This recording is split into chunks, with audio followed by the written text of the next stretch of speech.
Let's continue our series, the MVC Flutter Framework, starting where we left off in the intro video. The last bit of the intro video introduced the modular characteristics of the MVC architecture. Again, the constant characteristics of this design pattern is the separation of the data from the interface, from the event handling, and how readily I was able to switch out the model from the counter app to the Write Your First Flutter demo app, the name generator. Now, I've been leaning towards adhering to the Flutter Framework's own API, the name of its many methods and its getters, to reflect that in the very same API used in my apps. This again allows me to readily pull out either the data or the interface. It makes for a modular programming, and it makes for better organization of your code. It allows developers to hit the ground running when introduced to a new project. If they're familiar with MVC, they're going to have an idea where all the source code is.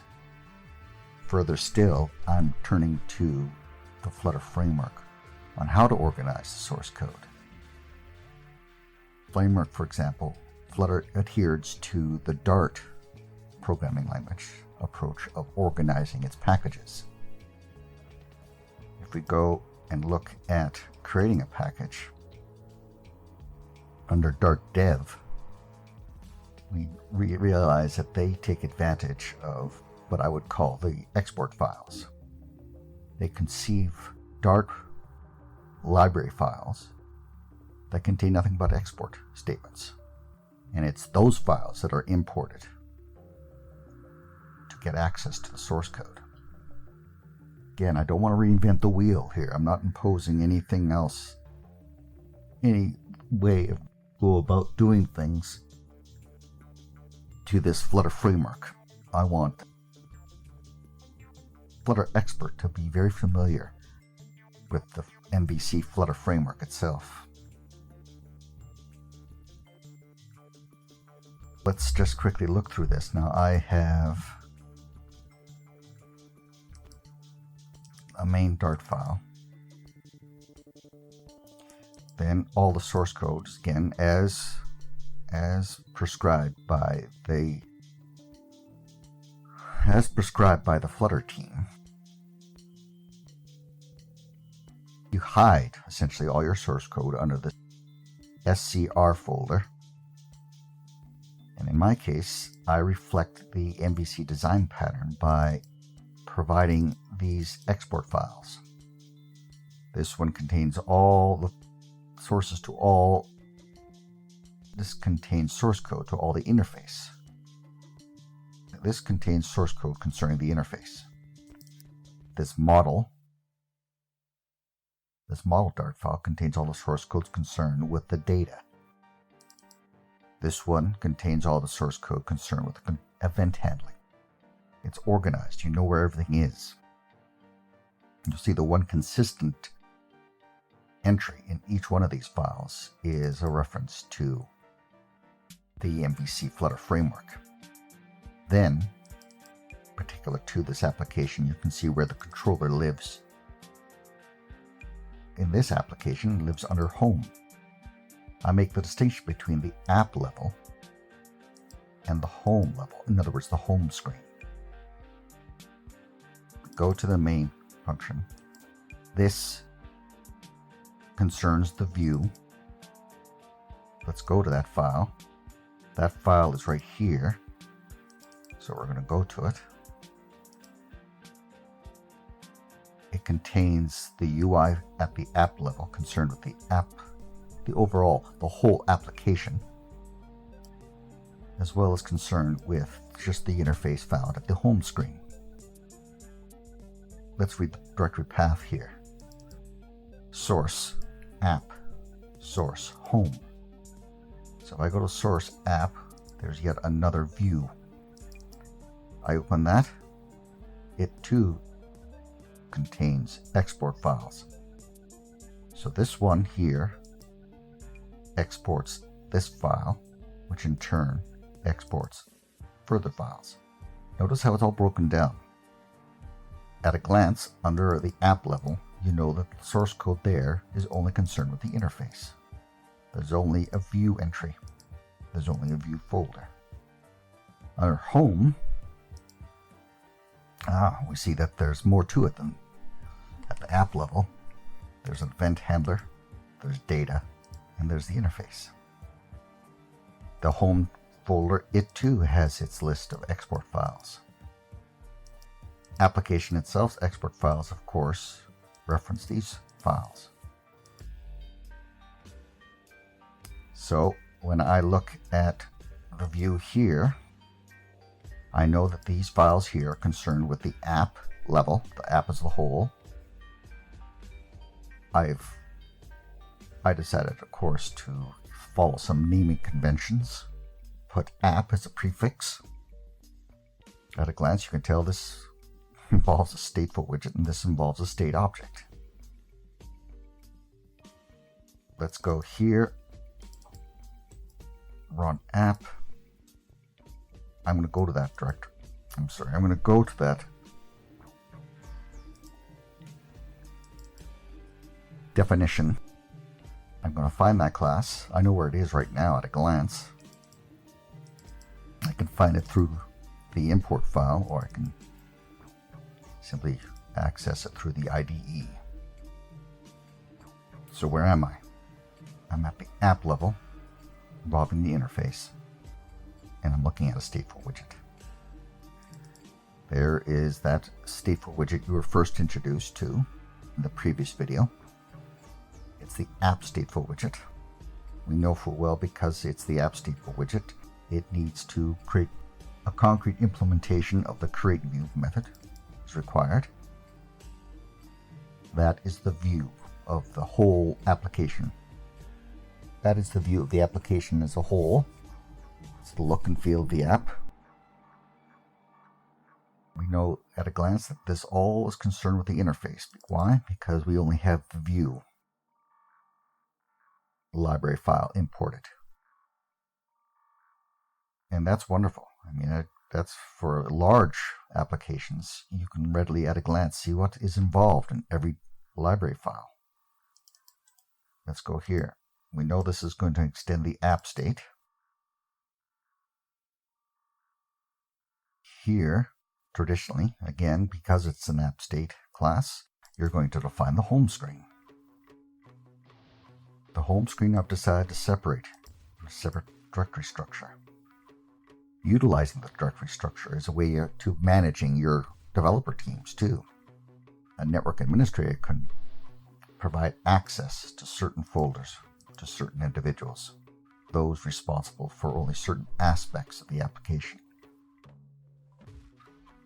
The home screen, it's traditional stateful widget. Again, I strive not to reinvent the wheel. I'm not imposing any other framework. I'm utilizing. I'm marrying what is the MVC design pattern, what the essence of that concept is, to the Flutter framework. Of course, at a glance, you can readily see that I am taking the natural separation between the stateful widget and the state object. I'm taking advantage of that and allowing me to switch out the two platforms. Material app is coincides more to the Android platform, while Cupertino, of course, to the iOS platform. So that's what you saw in the previous video, how I switched it out with a click of a mouse. Again, that's for another video. Now I just want to show how MVC intrinsically organizes, separates the three prominent areas of responsibility as seen by this particular design pattern.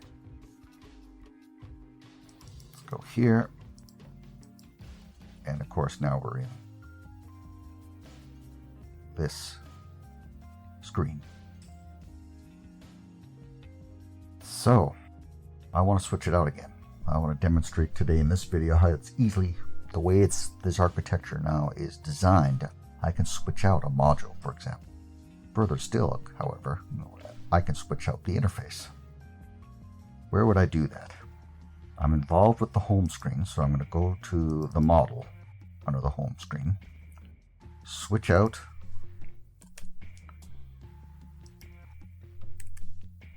the generator, right? And again, I want to switch out as well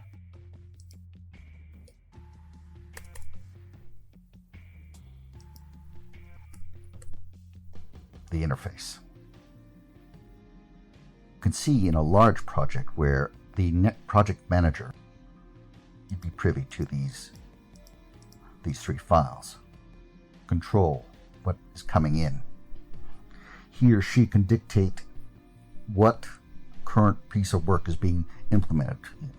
You can pull out testing modules and put in production modules. There is a sense of control at every level. So at this home level, the home screen, I've changed some things.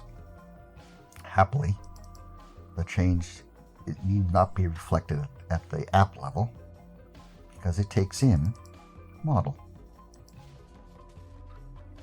This one here takes in view. Again, with this modular approach, you don't know what's happening in there. All you know is that it's referencing this library file. We like control. More importantly, we developers like options. Now, having done that, I'm going to just simply save it and see what hot reload does. Look at that. I'm suddenly now in a different app. Now,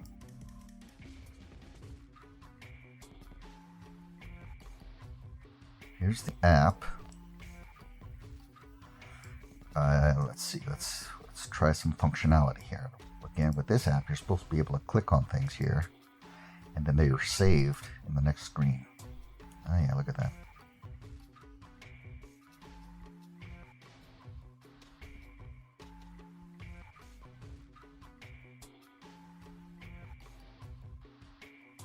So let's just look at that now. What have we done?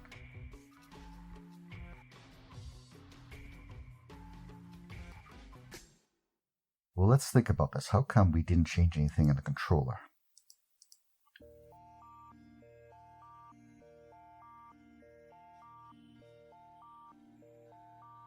The controller did its job. It opened up the model. The model, the appropriate model, was accessed. In this case, because I have modified the import statements. In truth, I commented out a particular export statement. We go now to the appropriate model. In this model, it's far more detailed than the counter apps model. It has two classes, as opposed to the counter app. It just has one humble one with the integer counter. The name generator has two classes. I decided to just simply retain the old one that was found in my first Flutter app. I decided to make it private. No one else needs to know. And this module has ready access to it. In fact, when it is instantiated, again, I like to take advantage of factory constructors. I want the same instance to come up with every access, with every call of this particular class. We instantiate an object, it happens to be the same object. And its constructor, its private constructor, in turn calls this other module, we'll say, this other data source. And it calls its onPressed to actually build. So here's the other model, words, and then I build the list of word pairs and I'm ready to go. Whether in the counter app, whether using the counter apps interface or using the name generators interface. So notice here I'm using composition. I'm not using inheritance. I'm not inheriting or extending this class. I'm instantiating it within its own constructor. Now the only shortcoming of that, of course, is now you have to mirror the other module's API. It has suggestions, so this class has to have suggestions. It has saved, so this has saved. Current, icon.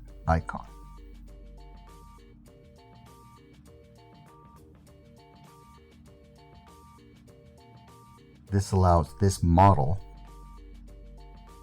to represent the English words model.